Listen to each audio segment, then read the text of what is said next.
मुलं पाहतात की याला याच्यामध्ये काय काय बदल झाले, तर हा अनुभव तुमच्या असा कामात पडतो की कोणताही जनावरांविषयी दुधाविषयी जेव्हा आपण व्यवसाय करू तेव्हा तुम्हाला हे नॉलेज खूप कामात पडत. म्हणजे तुमच्याकडे आता जर गायी असतील तर गायीला मस्टॅटिस होऊ नये याच्यासाठी तुम्हाला माहिती मिळतं. मस्टॅटिस असा आजार आहे तर जो आजारी जर पडली तर 5,000 कमी खर्च नाही होतो, पण तो मस्टॅटिस होऊच नाही. बकरींना म्हणा गायीला म्हणा याच्यासाठी आम्ही शिकवतो. म्हणजे हे खूप मोठं काम आहे की आजारी पडूच नाही. वॅक्सिन का बरं लावल्या जाते, तो आजार होऊच नाही. कारण आजारी झाल्यावर खूप खर्च आहे, आजारी होऊ नये यासाठी कमी खर्च आहे पण तंदुरुस्त राहते. आता एक प्रोटीन गिटिंगचं जे चालू आहे का आपल्या शरीरात खूप घटक आपल्याला माहीतच नाही का कमी झाल्यावर काय होते बा. जसं आता B12 नावाचा एक घटक आहे, तो जर आपल्या शरीराचा कमी झाला तर चिडचिड वाढते. म्हणजे तुम्ही विचार नाही करू शकत, एका घटकामुळे बरेचसे लोक ना सुसाईडचा विचार करतात फक्त B12 मुळे.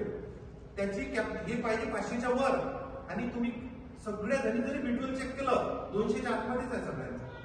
आपल्याला वाटते आपण मुलांवर का बरं चिडचिड करून राहिलो, असं वाटते त्यांनी काही चुकीचं केलं म्हणून चिडचिड नाही.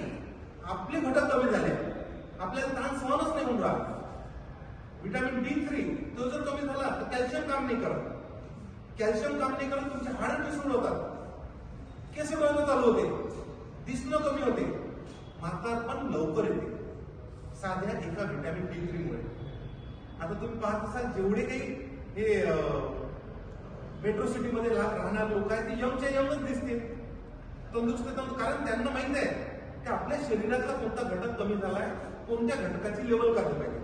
आता दूध का बरं पूर्णान्न म्हणतात, दुधामध्ये सगळे घटक आहेत. म्हणजे जेवढे शरीराला लागणारे घटक आहेत दुधात आहे, दह्यात आहे.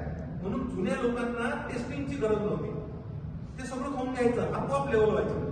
आता आपल्या इथं सगळं फर्टिलायझरचं आहे. तुम्ही भाजीपाला म्हणा तर तो सकाळी वांग्यावर स्प्रेइंग करते, संध्याकाळी तुमच्या जवळ आणते. जो वांग पेरते तो वांग कधीच खात नाही, हे कधी लक्षात घ्या. ज्याच्या घरी भाजीपाला लावत असेल तो त्याचे झाडांना वेगळे लावते, कारण तो खाऊच शकत नाही, इतका डेंजर स्प्रे आहे. म्हणून आपल्या याच्यात ना किचन गार्डन एक कन्सेप्ट आणला. हे जेवढे काही कन्सेप्ट आहे ना हे तुम्हाला दिवसभरात लागणाऱ्याच गोष्टी आहेत. त्याच्यामुळे हा जो अभ्यास आहे हा बारकाईनं करा, स्वतःही करा.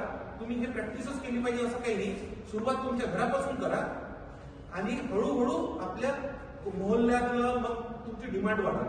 ही संस्था अशी आहे, तुम्हाला सांगतो ही फार जुनी संस्था आहे. जो काम करतो त्याच्या पाठीशी नेहमी उभी राहते. म्हणजे इव्हन आमचा